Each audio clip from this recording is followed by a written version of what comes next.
Good morning, everybody, and welcome to another edition of the Go Forward Show, day 2 here at NRB in beautiful Nashville, Tennessee. We are up bright-eyed and bushy-tailed. It's the first interview of the day, and we have Rebecca White, who's with the Advanced Writers and Speaker Association, a group of female authors who are writing books about ministry and how God speaks to them and how to show up in the family and show up in faith as a woman.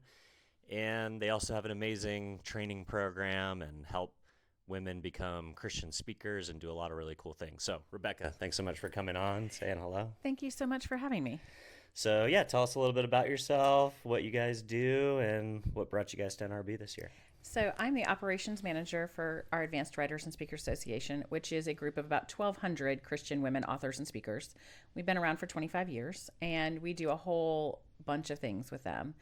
But we come to NRB with our members because our members are promoting whatever their newest book is. So we have anything from children's authors to fiction, nonfiction, all it runs the gamut. And we have authors that have, in our associate and professional program, we have authors that have one book out and we have authors that have over 100 books out. So again, it all runs the gamut, but it's really all about community and coming together as a community. We pray for each other. We have prayer times, we have worship sessions together, and we also do a lot of training for our authors. So it's really all about that. But NRB we come to with our authors. Most of our authors that are here either have new books that are just out or are coming out in the next few months. They're looking for interviews. They're looking to, whether it be on podcast, radio, television, or in print, and just getting the word out about their book because God has laid a message on their heart and they feel like they need to share it with the world. Love it. And seems like it's a great opportunity to kind of get some business done, but then bring your membership or at least a portion of your membership together at the same time so you can kind of, do your own thing as an independent author and do your own little PR tour here at scale with a lot of people all congregated in one area. You can do these things in person, but then you guys can probably come together and get some things done as a membership as well. Yeah, so we will do, again, we have our booth and we have Leading Hearts magazine was in the bags that went out to everybody and we have copies of it in the booth.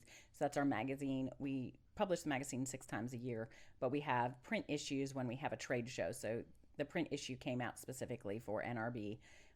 The digital issue comes out next Monday, it's the same magazine issue, but you can only get it in print here at NRB.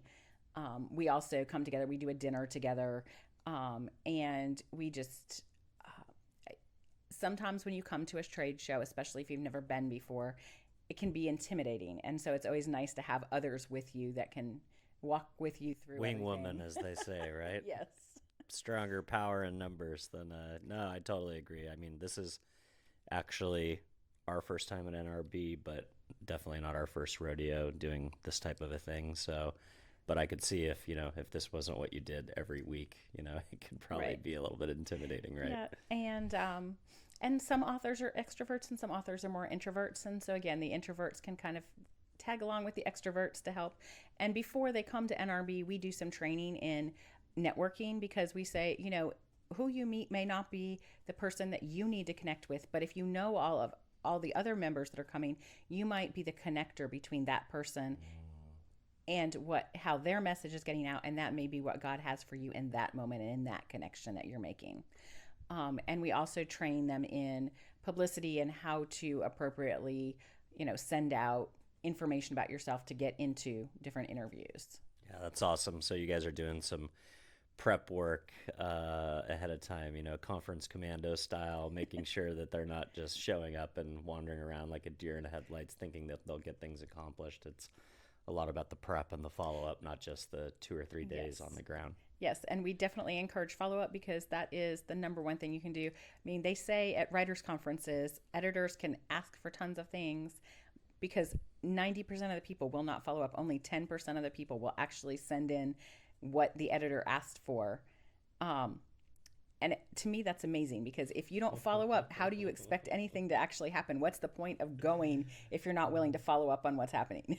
Yeah, it's tough, especially when writers are sometimes writers as a second job and, they've got the main hustle, but it sounds like you're doing a lot to, not only equip them with tools and resources. I love that idea of the network effect of like, you have 40 women here all meeting people on behalf of a group versus as individuals. So Right. that kind of creates a force multiplier as well. Yeah. And what we talk about with them in that training is, yes, that may be a person that you would love to get on, but it's not right for you right now. But if you keep showing them people that are right for them right now, they'll think of you in a positive light. And so when you do have something that's right for them, they'll be like, oh, well, that person kept helping me out. I can do that for them. And so networking is, yes, I'm looking at how I can do this, but it's not all about me right now. It's about how am I going to build those relationships and build those foundations and bring them up. Yeah, it's like godly principle of generosity, right? Like if you Yes. make connections that are impactful for both sides of the equation, then you are top of mind kind of forever when they think of each other, when they see each other, like, oh yeah, Right. who brought us together? Right. And that's important. And it's also the godly thing to do. Which of course is what we encourage. We tell our ladies, it's all about Jesus. It's the message that God has given us. And each of us, even when we have similar topics, each of us has a audience that God has given to us to share our message with. Yeah, you're trying to show them that they're not in competition with each other, that Yes. there's enough to go around for everybody. Yeah, and while not here at NRB, we have a summer conference, and part of our summer conference is we do book awards. We have the Golden Scroll Book Awards, and we have the Christian Market Book Awards that are given out at our big Golden Scroll ceremony.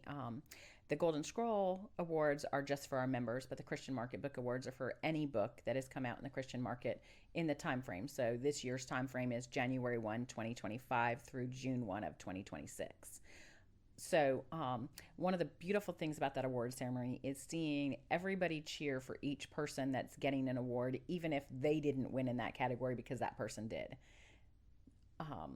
It's just beautiful to see the members come together and realize that it's all about the community and not the competition. I love that. All right, so let's talk about a big theme of NRB, which is AI. AI is kind of top of mind everywhere in the world, not just here Yes. at NRB. But in some ways, it's superpowering authors, giving them an opportunity to have a creative co-pilot, to leverage tools for marketing that they maybe never had access to before. On the flip side, I, as a podcaster, get maybe 10 books a week to review now, where it used to be one a week, or 10 a day versus where it used to be one a week. So the AI slopification of books is like at, maybe it hasn't hit peak crescendo yet, but definitely anybody who can publish a book can within a day if they want to. It doesn't mean that book is going to be any good. Right.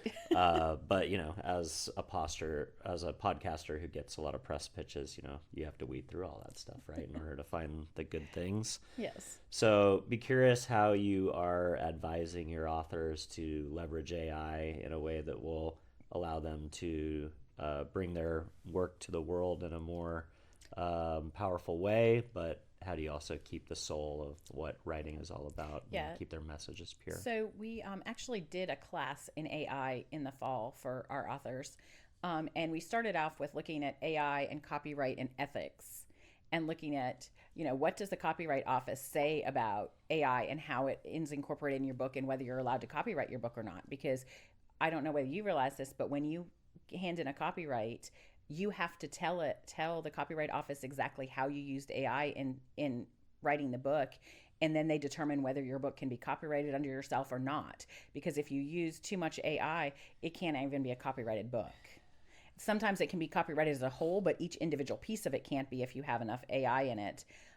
So people could just use your book if they wanted to because you don't hold a copyright to it. So we went through a lot of that and the ethics of it. What am I going to do? Can I use AI to do certain things, or is it not ethical to do that? And then what do I have to look about? There was a whole discussion on our Loop at one point, because if you asked Google and some of the other AI search engines for a Bible verse, they stopped giving you an actual Bible verse. Instead, they would give you a conglomeration of a bunch of different versions together. And so you wouldn't necessarily get the actual right Bible verse. So you had They call that AI hallucination, I think. Yeah, we called it Frankensteining the Bible verses.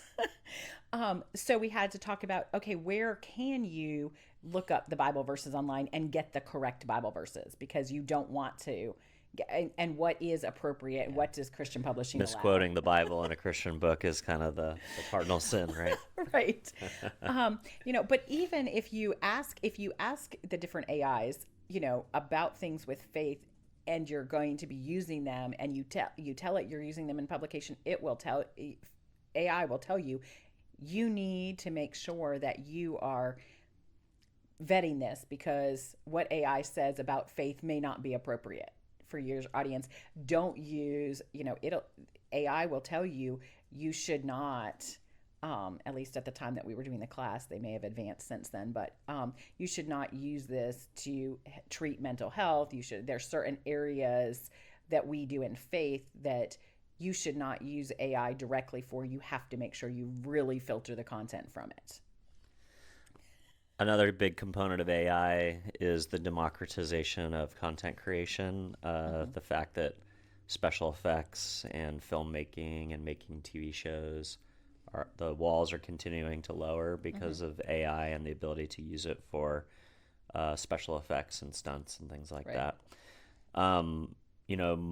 86% of all television shows and movies are still adapted from books first. So books are still very important in the creative process. How much do you think about books within your organization as the starting point versus the ending point, and that these books have the opportunity to turn into films, TV shows, podcasts, tours, and other forms of media? So a number of our authors a lot of our authors that are here to pitch books to the television and radio stations on Friday when they have Pitch Fest. That is one of the things that, and we also do some training for that. If it's the first time they're pitching, they kind of need to know what they're doing, and so we do training. We have provided training for that for our authors if that's something they're interested in. And actually, NRB provides training on Friday also. But if you didn't develop your pitch before Friday morning, you're not going to be ready to give it on Friday afternoon. So, while it's great that they have those classes here, the training ahead of time was really important for those that were ready to do it. Yeah, I love it.